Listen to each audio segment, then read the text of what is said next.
The Cursed Marriage of Twin Siblings, 1876's most shameful family secret. They said the whisper began in the bakery, the kind of small-town gossip that should have died before sunset. But in 1876, in the quiet farming town of Dunmere, whispers were stronger than church bells. That morning, a woman buying flour leaned toward the baker's wife and murmured something that made her face pale. Within hours, the blacksmith's apprentice knew. By evening, so did the priest. And by nightfall, every candlelit window on Main Street flickered with curiosity and fear. The rumor was simple, but poisonous. That the young couple at the edge of Willow Creek, the handsome Charles Whitmore and his radiant new wife, Eleanor, were not what they seemed. No one said it aloud at first, but everyone noticed the resemblance. The same eyes, the same dimpled smile, the same faint scar above the left brow. It could have been coincidence, until the town midwife, old and sharp as vinegar, said she'd seen them before. As children, holding hands on their father's porch. And their father had only ever had twins. The Whitmore family had been the pride of Dunmere, a wealthy landowning clan with roots older than the town itself. But behind their grand gates and ivy-covered mansion, people said strange things happened. Unexplainable deaths, sudden illnesses, children vanishing from photographs. After their mother's death in 1862, the twins, Charles and Eleanor, were sent away to different relatives. At least, that's what the town was told. But when a family returned over a decade later, with a wedding instead of a reunion, the lie began to unravel. The wedding had been small, rushed, and strange. No invitations. No church bells. Only a few close witnesses and a preacher who left town a week later. The bride wore a veil so thick she could barely see. The groom's hands shook as he slipped the ring onto her finger. And someone, perhaps the servant girl, swore she heard Eleanor whisper, "We were never meant to be apart." The word spread like wildfire. Some said it was nonsense, a romantic phrase, nothing more. But to those who remembered the Whitmore twins from years ago, it felt like confirmation. In the weeks that followed, life at Willow Creek House turned uneasy. The couple never appeared in town. Curtains stayed drawn even at noon. Servants left without notice. One was found days later, half drowned in the creek, muttering incoherently about the mirror that breathes. By autumn, the air around the mansion felt cursed. Animals refused to go near the gates. Children dared each other to run to the porch and back. And at night, faint cries were heard through the trees, not screams, not laughter, but something in between. No one dared to confront the Whitmores directly. The town thrived on silence. It was safer that way. But the local pastor, Reverend Mallory, began writing letters to the diocese. Letters that no one ever saw delivered. Then came the winter storm of January 1877. 3 days of snow, wind, and thunder so violent it split the church steeple. When the storm cleared, something had changed. No smoke rose from Willow Creek's chimney. No footprints marked the snow from its door to the main road. And the Whitmores, Charles and Eleanor, were never seen again. Their house stood in silence, the kind that makes your skin prickle. And the whisper that began in the bakery became something darker, a warning. Parents told their children never to wander near Willow Creek. Because some marriages, they said, should never have been made. It was 12 years after the storm when someone finally stepped inside the Whitmore house again. By then, Willow Creek House had become a place of dares and ghost stories. Locals claimed the wind moaned through its halls like voices trapped in grief. Travelers avoided the road after dusk. The iron gate was rusted shut, but ivy had grown around it as though the earth itself wanted to keep the secret buried. In 1889, an English historian named Arthur Penrose arrived in Dunmere, studying the fading aristocracy of rural America. He was polite, well-dressed, and entirely unaware of the curse that clung to the Whitmore name. When he asked the innkeeper about the mansion, the man's hands froze mid-polish on a glass. "You don't go up there," he muttered. "No one does." But curiosity is its own kind of possession. On a fog-heavy morning, Arthur forced open the gate and made his way up the muddy path. The house loomed like a corpse wearing its former finery, windows shattered, roof sagging, ivy choking the walls. The air inside smelled of mildew and something older, something faintly metallic, like dried blood. He carried only a notebook, a lantern, and the arrogance of someone who thought the past could be understood. The parlor was the first room he entered. Dust motes drifted in the beam of his light, landing softly on furniture draped in decaying sheets. A grandfather clock stood frozen at midnight. The air was so still it seemed time itself had stopped in grief. And then he saw it, a painting above the fireplace. It was massive, framed in gold leaf, now dulled to green. The image showed a man and a woman standing side by side, dressed for their wedding. The painter had captured something eerily lifelike. The woman's eyes, soft but haunted. The man's hand resting just a little too tightly on her shoulder. Arthur stepped closer. His lantern trembled, because the resemblance between the two was undeniable. Same nose, same cheekbones, same faint scar above the left brow. They didn't look like husband and wife. They looked like reflections. At first, he thought it must be a coincidence. But then he noticed something stranger, a second layer of paint beneath the first. A faint outline, like another portrait buried under the one before it. His breath misted in the cold air. Slowly, he reached out and touched the canvas. The surface was brittle, and when his fingers brushed a corner, a small chip of paint fell away, revealing something dark red underneath. It wasn't primer. It was blood. Arthur stumbled back, heart pounding. He told himself it had to be rust, or some old pigment that turned with age. But the smell metallic, sweet, and wrong. He left the house immediately, swearing to return with proper equipment and light. But as he stepped into the yard, he noticed something carved faintly into the stone doorstep, two initials intertwined. CWEW. And beneath them, one soul, one flesh, one curse. Arthur Penrose never returned to the house. He boarded a train the next morning, pale and shaking. The innkeeper said he didn't sleep, just sat by the window whispering prayers in Latin until dawn. Weeks later, a package arrived at the local post office, sent from London, addressed to the Dunmere Historical Society. Inside was a single photograph of the Whitmore painting, wrapped in oilcloth. On the back, written in a trembling hand, were the words, "Do not hang this. It watches." That photograph was locked away in the church cellar. But decades later, when renovations began, the new pastor would find something hidden behind a loose brick near the altar, a small, torn page that read, "She painted it herself." The blood was not his. The town began to whisper again. And this time, the name Eleanor Whitmore returned to every mouth that had once tried to forget her. The night of the Whitmore wedding was moonless, a night the locals would later call the night heaven looked away. It happened in early spring of 1876, before the lilacs bloomed, before the town knew what was about to stain its history forever. The Whitmore estate had been dark for years, its windows shuttered since the matriarch's death. But on that night, faint light flickered behind the curtains, candlelight, soft and trembling. No church bells rang. No procession passed through town. Only a carriage, black as coal, rolling quietly down the dirt road toward the family chapel that sat behind the mansion. Inside that chapel, beneath its rotting roof and cracked altar, two figures stood, Charles and Eleanor Whitmore, the twins everyone believed had been separated long ago. They weren't supposed to be there. Not together. Not like that. The air was heavy with the scent of damp stone and candle wax. Eleanor wore her mother's wedding dress, the silk faded to a ghostly white.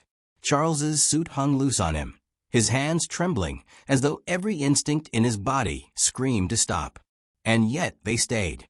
The preacher, Reverend Mallory, hesitated before beginning. His voice quivered as he opened the small black Bible, glancing between them as though waiting for anyone, to stop the ceremony. But there was no one left to intervene. The servants had been sent away. The few witnesses, bribed into silence, kept their eyes on the floor. Outside, thunder rolled across the horizon. Inside, Eleanor lifted her veil.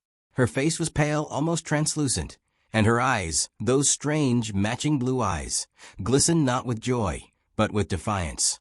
When the preacher asked, "Do you take this man as your lawful husband?" she didn't hesitate. "I do." And when he turned to Charles, his lips parted, his voice cracked. The words came out like a confession. "I do because she is me." A gasp filled the room. The preacher froze. For a moment, it felt as if the world stopped breathing. No one could say what happened next with certainty. Some witnesses claimed a sudden gust of wind blew through the chapel, snuffing out every candle. Others swore they saw the preacher drop his Bible and run, screaming that the union was unholy. But the one truth that survived was this: Charles and Eleanor exchanged vows alone. They spoke their own words, strange and almost ritualistic. Words no one had heard before, as in birth, so in death. One soul, two forms. May no blade, no priest, no God divide us. Then Eleanor cut her palm with a shard of glass. Charles did the same. They pressed their hands together, letting the blood mix. And when they kissed, the candles reignited. That night, lightning struck the steeple of the family chapel, setting the roof ablaze. By morning, the structure was nothing but blackened stone and smoke. The preacher was gone, vanished without trace, and the Whitmores refused to speak of what had occurred. Neighbors asked questions, but servants said only this: the couple stayed inside the house for days afterward, never stepping into sunlight. Food was left by their door and taken without a word. When a maid finally entered to clean, she found the room scattered with burnt prayer pages and two identical wedding rings, one silver, one gold, engraved with the same inscription: one flesh, one soul. Months later, Eleanor's health began to decline. She fainted often, muttered to herself, and sometimes didn't recognize her own reflection. Charles, on the other hand, grew distant, pale, restless, and prone to violent fits of rage. They had bound themselves together in ways the world couldn't understand. And whatever they had done that night in the chapel, it had marked them both. By autumn, the mansion's mirrors were covered. Not out of mourning, but because Eleanor said her reflection was smiling when she wasn't. The servants whispered that she wasn't seeing herself anymore. She was seeing him. And in that silence, the curse of the Whitmores truly began. The Whitmore mansion used to hum with life, laughter spilling from its porches, the faint notes of piano drifting into the night. But after the wedding, that sound vanished. By the summer of 1876, Willow Creek House had fallen silent. A silence so thick it seemed to press against the windows, swallowing even the sound of the wind. The servants who remained moved like shadows, speaking in whispers as if afraid the walls were listening. At first, the townspeople thought the newlyweds were simply keeping to themselves. A private couple, reclusive but harmless. But soon, they began to notice things, strange, small things, that twisted curiosity into fear. Smoke rose from the chimney at odd hours. Lanterns flickered in the upper windows long past midnight. And sometimes, when the moon hung low, faint music echoed through the valley, a broken melody, played by unseen hands. It was said that Eleanor's piano never stopped, even when she slept. One evening, the housekeeper, Mrs. Rowan, returned to town pale and trembling. She refused to go back. She told the constable she'd seen something she couldn't explain. She said she'd been cleaning the parlor when she heard two voices upstairs, one male, one female, arguing violently. The sound of glass breaking, then silence. When she ran to the staircase, she froze. Standing halfway down the hall was Eleanor, or what looked like her. Her hair was loose, her dress torn, and her eyes weren't right. They were Charles's eyes. Mrs. Rowan fled that night, muttering only one phrase to the constable before leaving Dunmere for good: "They share a face, but not a soul." After that, no servant lasted more than a week. One vanished entirely. Another was found wandering barefoot by the creek, muttering prayers. The butcher's son, who delivered meat to the house, claimed he saw two figures watching him from the same window, perfectly still, perfectly identical. By October, the Whitmores had sealed themselves inside. The curtains never moved. The doors never opened. And the silence began to spread. Even the birds stopped nesting near the estate. The creek that once gurgled bright and clear turned sluggish, its waters darkening with silt. Children said if you listened closely at dusk, you could hear soft weeping carried on the breeze, but no one dared to follow it.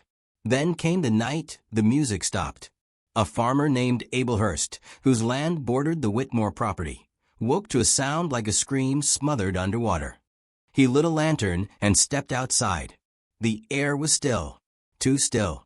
The music that had haunted the valley for months was gone. He looked toward the mansion and saw something moving in an upstairs window.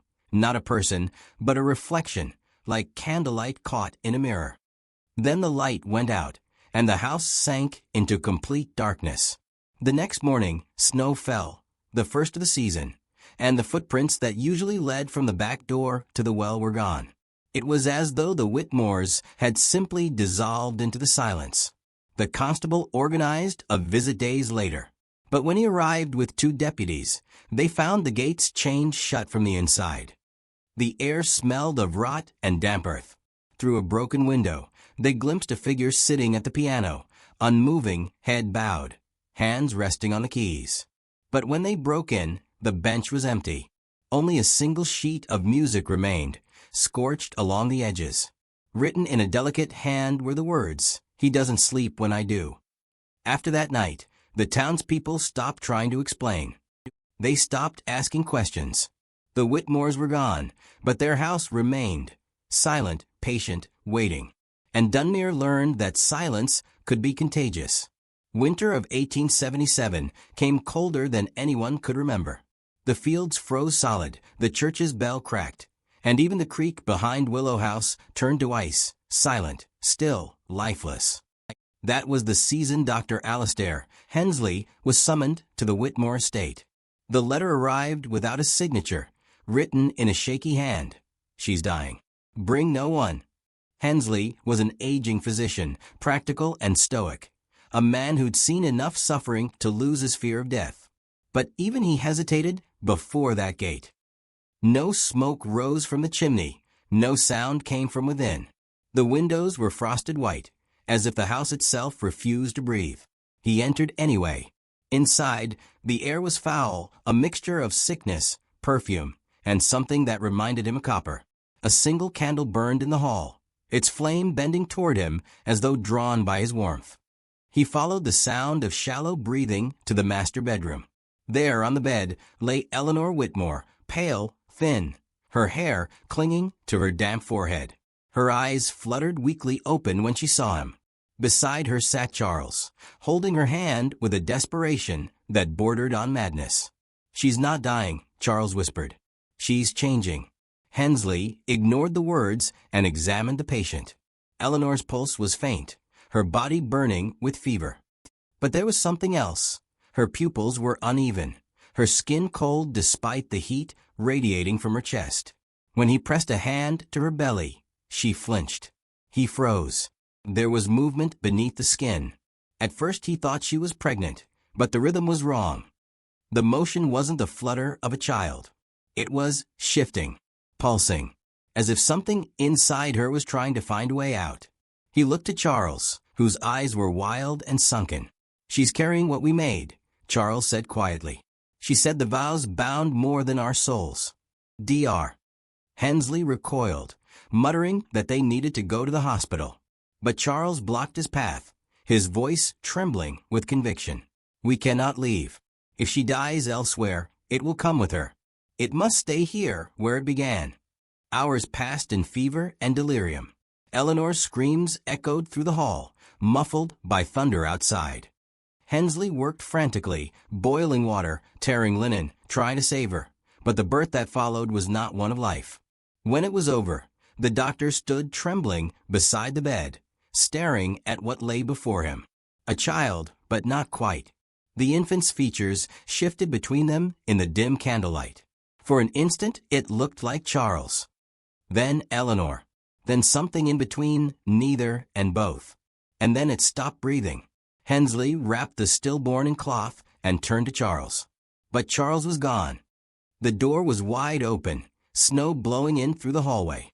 Eleanor, weak and shaking, whispered one final thing before her eyes closed. "He won't let it be buried." The doctor left before dawn. He sealed the room, locked the doors, and never spoke of that night again. But 3 days later, the constable found him sitting in his office, pale and trembling. The medical ledger opened before him. On the page where he had written Whitmore, stillbirth, he had scratched through it violently and written instead, "The child is not dead." When townspeople finally entered the house weeks later, they found no one inside. Only the cradle remained, carved from dark oak, its sheets stained red, rocking gently as if by unseen hands. Dr. Hensley disappeared soon after, his home left in perfect order, his lantern still burning. The town of Dunmere never learned what he saw in that room, but they knew something unnatural had been born there, something that didn't belong to the living or the dead. By spring of 1877, Dunmere's church bells rang no more.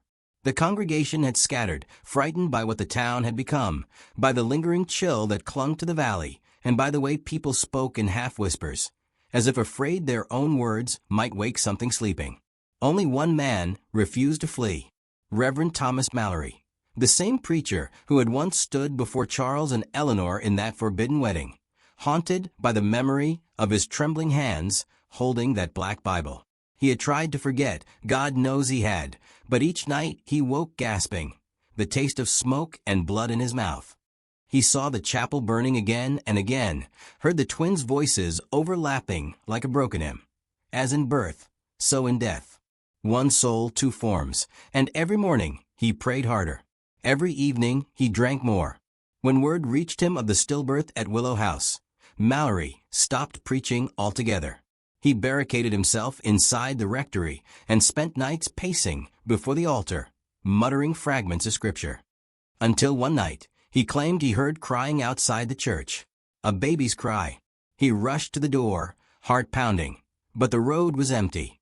Only a single trail of small footprints led from the gate toward the graveyard and stopped halfway. He followed the prints with a lantern in hand, the beam trembling across the crooked headstones. That's when he saw it, a shadow crouched by the old Whitmore family plot. Small, still, it looked like a child kneeling. When he called out, the figure turned. And in the flickering light, Mallory swore he saw two faces sharing the same skull, like reflections caught in motion, one weeping, one smiling. The lantern fell, the light died, and the Reverend ran. The next day, he gathered what remained of his courage and went to the sheriff.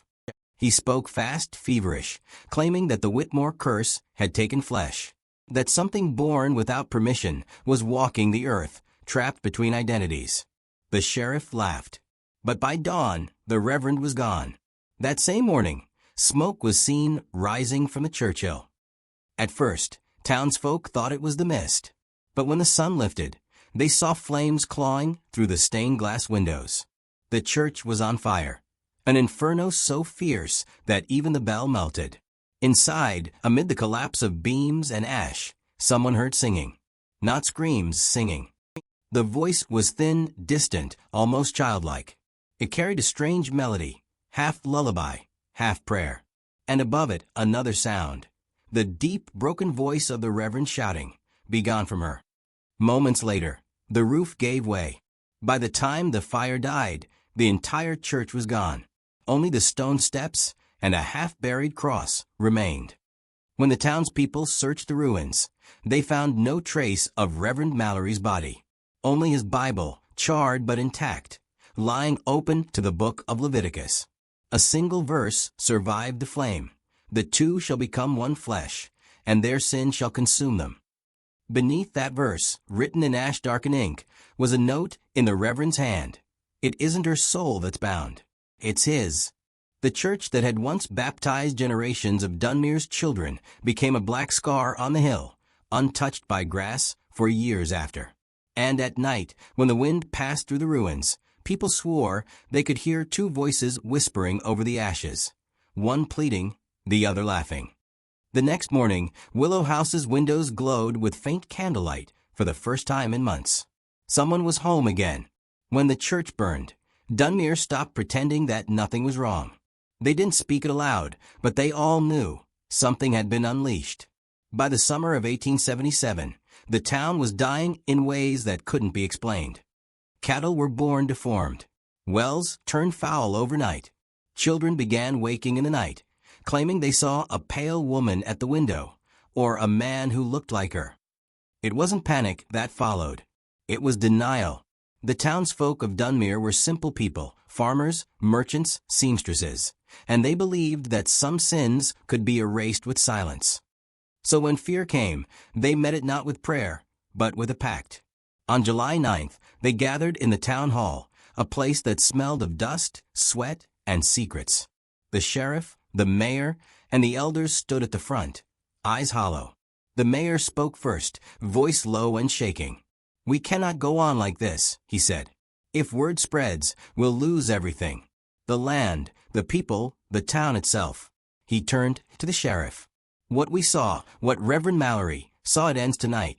There was no vote, no dissent, only nods. They would bury the Whitmore story, and everything tied to it.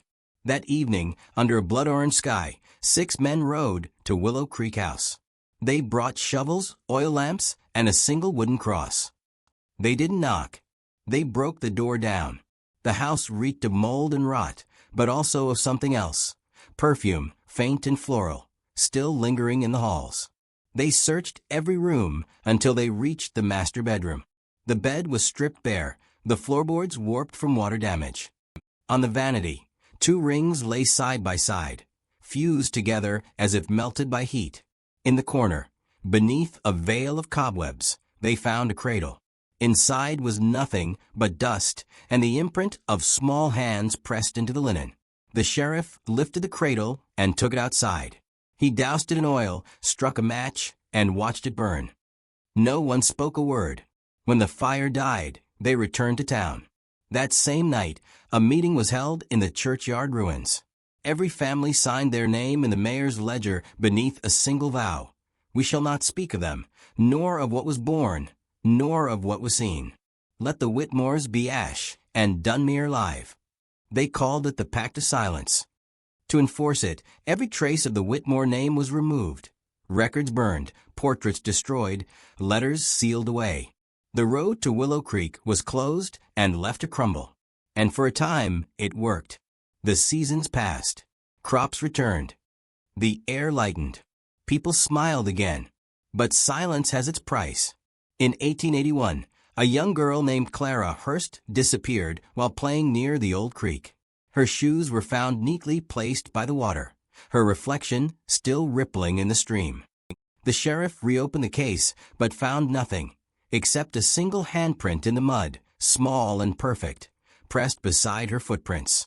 And when he brought the mark closer to the lantern, his stomach turned. It wasn't a child's hand. It was the shape of 2 hands overlapping, like one trying to pull the other free. The townspeople panicked. They wanted to renew the pact, to pray harder, to bury deeper. But the mayor said something that would echo for generations. You can't bury a curse. You can only keep it quiet. So they did. They went back to their work, their fields, their lives. But from that day on, every family in Dunmere kept their mirrors covered during storms. Because that was when she, or it, was set to walk again. By the turn of the century, the Whitmore mansion was little more than a husk. Its roof caved in, its staircase eaten by rot. Dunmere had changed. Electricity hummed in the town square, children went to school, and the people had learned to laugh again. But still, no one built near Willow Creek. They said the ground was sour, that tools went missing there, and compasses spun in circles. Even the animals gave it a wide berth. Then, in 1903, a carpenter named Jonas Hale arrived from out of town. He didn't believe in curses. He believed in opportunity. The Whitmore estate had been listed for auction, the land sold for pennies. He saw lumber, farmland profit. When the locals warned him, he only grinned. "Ghosts don't scare me," he said. But he would learn that ghosts don't need to. Jonas began work that spring, stripping floorboards and clearing the overgrown garden. The house fought him at every turn. Tools went missing. Lanterns flickered for no reason. He swore he heard humming at night, a faint woman's tune, always ending on a low note, like a sigh. One afternoon, while tearing up the floor in the master bedroom, his hammer struck something hollow. Curious, he pried loose a board and found a small wooden box, sealed shut with wax. Inside was a diary, wrapped in yellowed linen. The cover was cracked, the ink nearly faded, but the name written inside chilled him to the bone. Eleanor Whitmore. He almost threw it into the fire. Almost. But curiosity, that same ancient poison, made him read. The entries began in early 1876, simple, soft, full of love. He says, "We were never meant to be apart." I believe him. The priest warned us, but I can feel our souls calling back to each other. Then, the tone changed. The handwriting grew erratic. Ink blots, torn corners, trembling lines. The vows worked. We are bound. But something came with us. I see him even when he sleeps. I feel him when I breathe. Sometimes he speaks through me, and I cannot stop. The house whispers our names in the walls. The last entry was written in a different hand, tighter, angrier. She is gone. But I still hear her. In mirrors. In dreams. She said we were one. I cannot tell where she ends and I begin. Signed. C.W. Jonas closed the diary and felt the air shift. The silence around him deepened until he could hear his own heartbeat. Then came a faint creak from the corner of the room. He turned. The wardrobe door was slowly swinging open. Inside hung a wedding dress, perfectly preserved despite the years. It gleamed faintly in the dim light, and beside it on the wall, two shapes had been scratched into the wood, the outlines of hands overlapping perfectly. Jonas dropped the diary and fled the house. When he returned the next morning, the wardrobe was empty. The dress was gone. But on the vanity mirror, someone had written in dust, "Thank you for remembering us." Jonas left Dunmere that same week. He mailed the diary to the county archives, accompanied by a note. "If you read this, don't read it aloud." The diary sat untouched for decades. Archivists avoided it. Librarians refused to catalog it. Until nearly a century later, it was rediscovered during a restoration project. Its pages brittle but legible. And the words within reignited the story Dunmere had buried for generations. Because Eleanor's final confession hinted at something no one in the town had ever considered. That the curse wasn't about blood or marriage at all. It was about possession. They thought it ended with Charles and Eleanor. That when their mansion rotted and their names faded from tombstones, the curse would fade with them. But in Dunmere, the past never dies. It waits. By 1912, new families had moved into the valley. They were young, hopeful, eager to erase the town's ghost stories. They built schools, opened shops, and laughed at the superstitions whispered by their elders. Until strange things began to happen again. It started with the Haydens, descendants of the Whitmores' old servants. Their eldest daughter, Clara, began waking in the night, whispering names she'd never heard before. Charles, Eleanor. And sometimes she'd speak in a tone that wasn't hers, calm, distant, almost loving. Her mother found her one night standing by the mirror, her hand pressed to the glass as if trying to touch someone on the other side. When she asked what she was doing, Clara turned and said softly, "He says I look just like her." By morning, the mirror had cracked clean down the center. A few months later, the Mallory family, descendants of Reverend Mallory, the pastor who tried to warn the church, suffered their own tragedy. Their son, Peter, vanished in broad daylight while helping his father repair the chapel. Only one thing was found where he'd been standing, an old, rusted wedding ring, engraved with the letters E.W. When the townspeople heard, they said it was coincidence. But deep down, the fear returned. Old women began leaving salt on their windowsills again. The creek path was avoided. And the mansion, now just a skeleton of its former self, seemed to grow darker each night, as if feeding on the new wave of fear. Then, in 1921, a scholar named Dr. Joseph Merrow arrived to study the Whitmore diary. He didn't believe in curses. He believed in psychology. He said Eleanor and Charles were victims of genetic confusion and religious hysteria. He spent weeks at the archives, transcribing the diary, cataloging artifacts from the estate. But soon, the clerks noticed something strange. Dr. Merrow had begun wearing gloves, not for preservation, but because the skin on his palms had started to burn when he touched the diary. He stopped sleeping. He started talking to himself, in two voices. One calm and scholarly. The other whispering, soft, feminine. His final notes, found beside his body after he disappeared, contained only 3 words scrawled again and again. She won't leave. By then, the town's patience broke. In 1922, Dunmere's council voted to destroy the last remnants of the Whitmore estate. They burned what was left of the mansion, tore down its fences, and scattered the ashes into the creek. For a while, it seemed to work. The air lightened. Children played near the water again. People began to speak of the curse as a fable, a relic of their superstitious ancestors.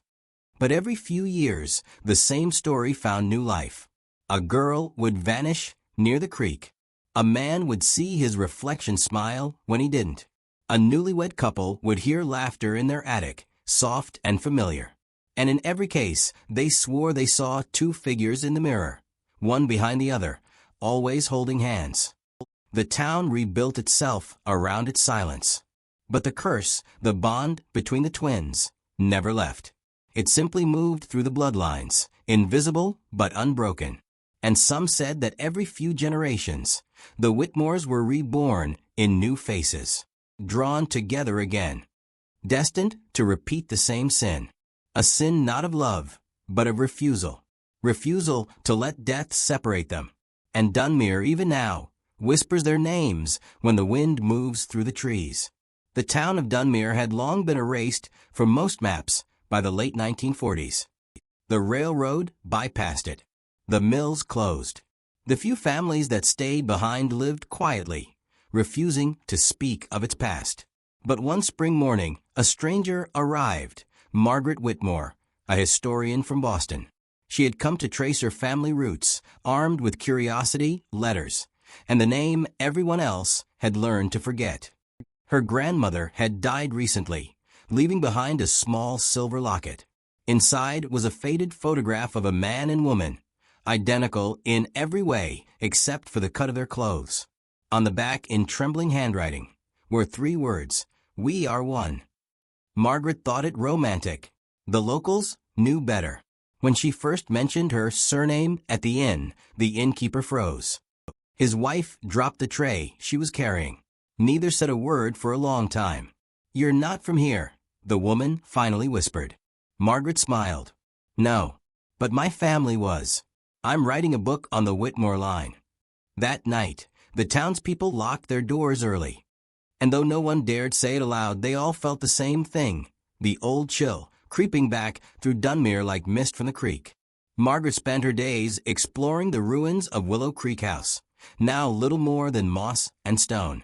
She set up her camera, took notes, brushed the dirt from old bricks. The deeper she went, the stranger it felt. The forest seemed to close in. The air was still, and the creek beside the ruins whispered faintly, like a voice just out of reach. One evening, as the sun bled orange behind the hills, she found something half buried in the mud, a fragment of a mirror. Its edges were jagged, its surface fogged with age. But as she wiped it clean, her reflection wavered. For a second, just a second, she saw 2 faces staring back, her own and another woman's.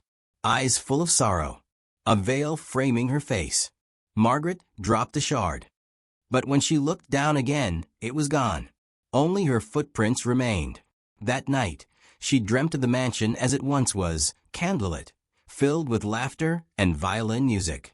She walked through its halls, calling for someone she couldn't name. At the end of the corridor stood a woman in white, turning slowly toward her.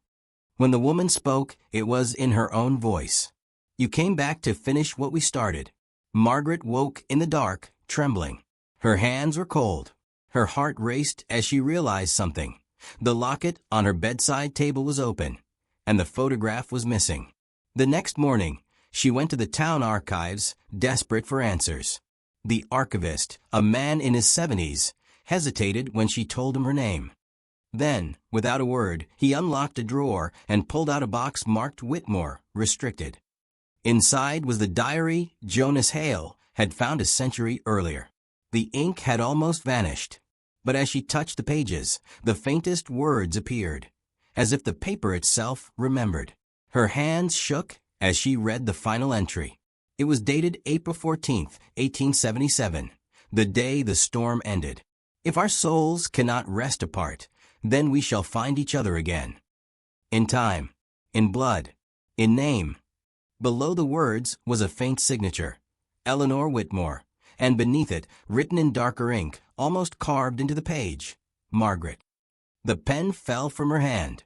That evening, the townspeople saw light glowing from the ruins of Willow Creek for the first time in 70 years. Some said it looked like candlelight. Others swore they heard music, soft, slow, like a wedding waltz. When they went to look the next morning, the ruins were cold, empty. Only the silver locket remained, hanging from a branch above the creek, open, its photograph missing. And on the inside of the lid, freshly scratched into the metal, were two words, "We're home."